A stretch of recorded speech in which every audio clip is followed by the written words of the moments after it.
जय जय श्री राधे, हर हर महादेव। आप सभी को दोस्तों मेरी तरफ से सावन सोमवार की ढेर सारी शुभकामनाएं।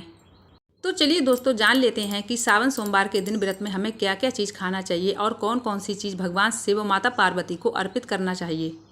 जैसे कि दोस्तों आप सभी जानते हैं कि सावन का महीना भगवान शिव और माता पार्वती को अत्यंत प्रिय है और ऐसे में कुछ भक्त भगवान शिव का पूरे सावन भर भी व्रत रखते हैं और कुछ भक्त सिर्फ सोमवार का ही व्रत रखते हैं। तो उनको ऐसे में क्या खाना चाहिए और क्या नहीं खाना चाहिए।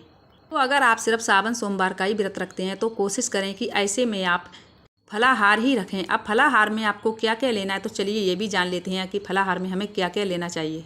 और दोस्तों इससे पहले आपसे एक रिक्वेस्ट है कि अगर आपको मेरी वीडियो पसंद आती है तो प्लीज़ मेरी वीडियो को लाइक और चैनल को सब्सक्राइब कर दिया करें। बहुत मेहनत लगती है सच में वीडियो बनाने में।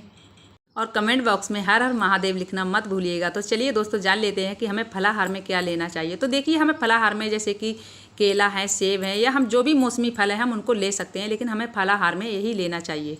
और मिठाई में देखिए हमें सफ़ेद मिठाई जो कि बर्फ़ी, आप सफ़ेद में कुछ भी ले सकते हैं, जो कि भगवान शिव को सफ़ेद मिठाई ही पूजा में लगती है, उन्हें अत्यंत प्रिय है। तो देखिए मैंने यहाँ पर ये मिठाई ले ली। आप अपनी श्रद्धा के अनुसार जैसा आपको ठीक लगता है उस हिसाब से आप ले सकते हैं, लेकिन आप कोशिश करें कि आप सफ़ेद ही लें।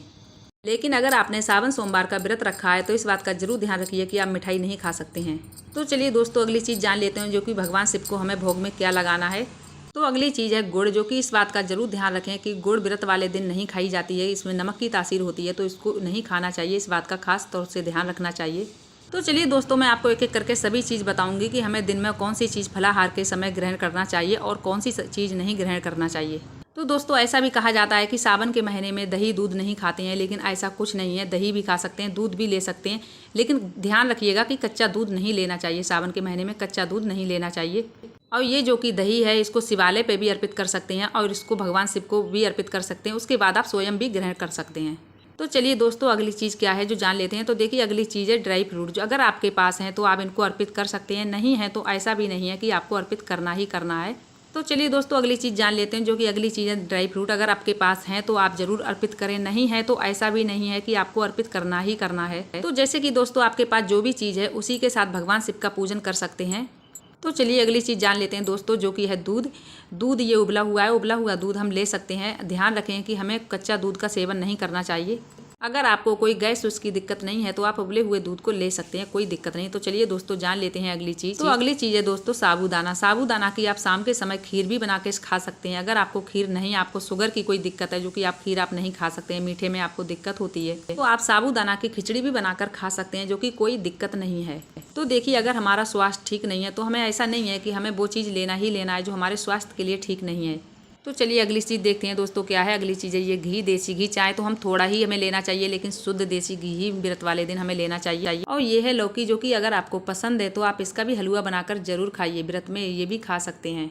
इन सभी चीज़ों के साथ भगवान शिव माता पार्वती को पहले हमें भोग लगाना चाहिए, उसके बाद ही स्वयं खुद ग्रहण करना चाहिए। अब देख लेते हैं अगली चीज़ क्या है। देखिए अगली चीज़ है आलू, जो कि व्रत वाले दिन हम आलू की भुजिया बनाकर खा सकते हैं, सेंधा नमक के साथ भी ले सकते हैं। लेकिन आपको किसी प्रकार से कोई परेशानी है जब आपको सेंधा नमक लेना चाहिए, वरना सेंधा नमक नहीं लेना चाहिए। जैसे कि मान लो आपको शुगर है तो आप मीठा नहीं ऐसे में खा सकते हैं, तो आप आलू के साथ सेंधा नमक मिलाकर आप खा सकते हैं। तब आप आलू की और सेंधा नमक की हरी मिर्च की भुजिया बनाकर खा सकते हैं। लेकिन कोशिश कीजिएगा अगर आपको किसी प्रकार से कोई परेशानी है तभी आप नमक का प्रयोग कीजिएगा।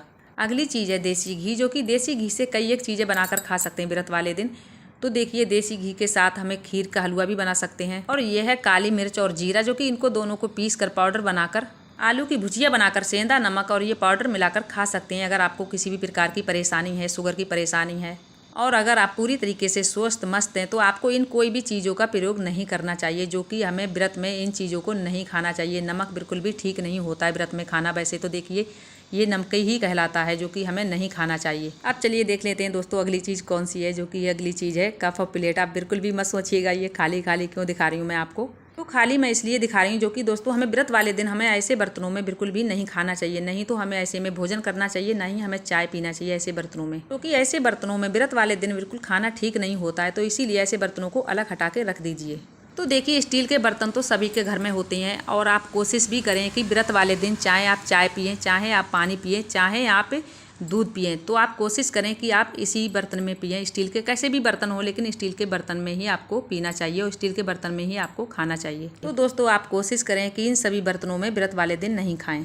अब चलिए जान लेते हैं दोस्तों एक बार फिर से कि हमें व्रत वाले दिन कौन कौन सी चीज़ें खाना है, कौन कौन सी चीज़ें नहीं खाना है। तो चलिए मैं एक बार आपको फिर से बता देती हूँ कि हमें व्रत वाले दिन जो कि हमें भोग में क्या क्या भगवान शिव को लगाना है। गुड़, दही, चीनी, इन सभी चीज़ों को हम भगवान शिव को भोग लगा सकते हैं, लेकिन इन सभी में से हम सब कुछ फलाहार के समय नहीं ले सकते हैं। इस बात का जरूर ध्यान रखिएगा। तो इनमें से एक मिठाई है, लेकिन आप ऐसा मत सोचिएगा कि मैंने आपको बताया कि ये सभी चीज़ आप भोग में ले सकते हैं तो आप उन्हीं सब चीज़ को मेरे कहने पे सब चीज़ को भोग में ले लें, लेकिन खुद भी थोड़ा ध्यान दीजिएगा। इनमें से एक मिठाई है जो कि हम फलाहार के समय व्रत में नहीं ले सकते हैं। आप फिर भी ये सभी चीज़ें आप शाम को ले सकते हैं, शाम को इन सभी चीज़ों के साथ अपना उपवास खोल सकते हैं, लेकिन दिन में इन सभी चीज़ों को नहीं ले सकते हैं। फलाहार में आपको देखिए अगर कल लेना चाहिए तो आपको फल ही लेना चाहिए, और आपको दूध, दही ऐसी चीज़ ले सकते हैं, ये ड्राई फ्रूट भी ले सकते हैं, लेकिन मिठाई को इसको नहीं ले सकते हैं। इस बात का जरूर ध्यान रखिएगा। देखिए दोस्तों बुरा मत मानिएगा, अगर हमारे स्वास्थ्य को लेकर कोई भी परेशानी है तो हम कुछ भी खा सकते हैं, लेकिन हमारा स्वास्थ्य एकदम ठीक है तो हमें इन सभी चीज़ों को नहीं लेना चाहिए। जैसे कि आप भगवान शिव, माता पार्वती को दिल से, भाव से, श्रद्धा भक्ति के साथ आप उनका पूजन कर रहे हैं, तो आपको व्रत के समय फलाहार के तौर पर सिर्फ फल का ही सेवन करना चाहिए, अनेक चीज़ों का सेवन नहीं करना चाहिए। जैसे कि सेंधा नमक है, अगर सेंधा नमक आपके शरीर को कोई भी प्रॉब्लम नहीं है तो आप कोशिश कीजिएगा कि सेंधा नमक का सेवन बिल्कुल भी मत कीजिएगा।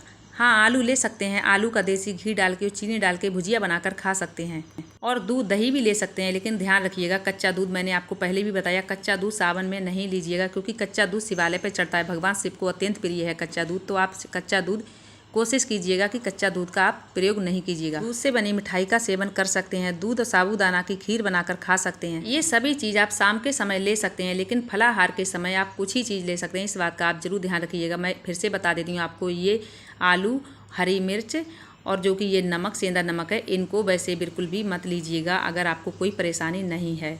इस बात का बिल्कुल भी आप बुरा मत मानिएगा। और सोमवार के दिन ये सभी चीज़ों के साथ भगवान शिव, माता पार्वती को भोग बनाकर जरूर लगाइएगा और स्वयं खुद भी ग्रहण कीजिएगा। और एक बार मैं इन सभी चीज़ों को फिर से आपको ध्यान से दिखा देती हूँ, आप ध्यान से देख लीजिएगा। देखिए जो कि कप है, हमें कप का बिल्कुल भी व्रत वाले दिन प्रयोग नहीं करना है, इसको अलग हटा के रख देना है। इन चीज़ों को अगर कोशिश करें कि इन चीज़ों को अलग हटा के ही रख दें। कोशिश यही करें कि भगवान को आप ज़्यादा से ज़्यादा स्टील के बर्तन में ही बनाकर और स्टील के बर्तन में ही भोग लगाएं। और सावन के दिनों में, चाहे सावन का सोमवार हो चाहे सावन के दिनों में, आप भगवान शिव को सफ़ेद मिठाई का भोग जरूर लगाएं और साथ में ऋतु फल का भी भोग लगाएं। देखिए वैसे तो ये सभी चीज़ें, गुड़, दही, जो भी चीज़ें हम सबका, लौकी, ये सभी चीज़ का भोग लगा सकते हैं, लेकिन कोशिश यही रखें अगर सब चीज़ आपके पास नहीं है तो आप भगवान शिव को मिठाई, सफ़ेद मिठाई का भोग जरूर लगाएं। तो आज की वीडियो दोस्तों मेरी यहीं तक थी। उम्मीद करती हूँ कि आपको ये वीडियो पसंद आई होगी। पसंद आई तो मेरी वीडियो को लाइक, चैनल को सब्सक्राइब जरूर कर दिया करें और कमेंट बॉक्स में हर हर महादेव लिखना मत भूलिएगा। मिलूंगी अगली वीडियो में, जब तक के लिए जय जय श्री राधे।